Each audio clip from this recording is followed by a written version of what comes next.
আসসালামু আলাইকুম। আমি আকিব শাহরিয়ার একটা বেসরকারি আর্থিক প্রতিষ্ঠানে চাকরিরত আছি। আমি ব্যাচেলর কমপ্লিট করেছি ইস্ট ওয়েস্ট ইউনিভার্সিটি থেকে।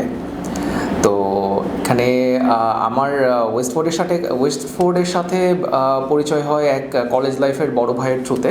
উনি বেসিক্যালি এখন কানাডাতে আছেন। তো আমি যখন আমার ইচ্ছা পোষণ করলাম ওনাকে যে আমি কানাডায় আসতে চাই, আমি স্টুডেন্ট ভিসা হোক বা ইমিগ্রেশনের থ্রুতে, তো উনি আমাকে আশিক ভাইয়ের কথা রেফার করলেন আর কি। তো তখন থেকে ওয়েস্টফোর্ডের সাথে আমার সম্পর্ক।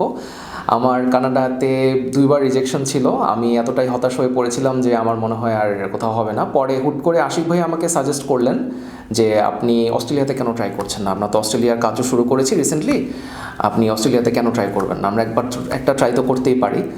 তো আলহামদুলিল্লাহ দীর্ঘ 2.5 মাস বা 3 মাসের চেষ্টার পর আমার অস্ট্রেলিয়াতে ভিসা হয়েছে। আমি ইউনিভার্সিটি অফ তাসমেনিয়াতে যাচ্ছি। আমার কোর্স হচ্ছে মাস্টার অফ ফাইন্যান্স। আমি ফেব্রুয়ারি ইনটেকে যাচ্ছি। তো আসলে আমি যদি ছোট্ট শর্ট করে একটা ফিডব্যাক দিতে চাই ওয়েস্টফোর্ডের সম্পর্কে, আসলে আমি বলবো আউটস্ট্যান্ডিং ছিল তাদের সার্ভিস। একদম শুরু থেকে তারা আমাকে অনেকভাবে হেল্প করেছে। সেটা হোক আমি যখনই তাদেরকে ফোন দিয়েছি আমি তাদেরকে রিচ করতে পেরেছি, সেটা রাত 11টা হোক 12টা হোক।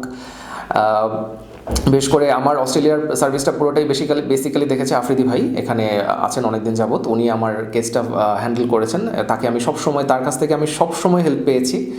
আর টাইম টু টাইম তো আমি এখানে আসতে হয়েছে, আমার ঘন ঘন এখানে আসতে হয়েছে, এবং যতবারই আমি এসেছি আশিক ভাইকে আমি পেয়েছি।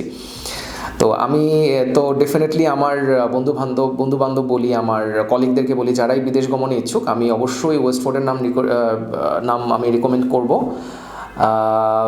এবং আমি আগেই বললাম আমি তাদের কাছ থেকে আউটস্ট্যান্ডিং সার্ভিস পেয়েছি, এবং আমি বলবো সবচেয়ে কম রেটে আমি তাদের কাছ থেকে সার্ভিসটা পেয়েছি আলহামদুলিল্লাহ।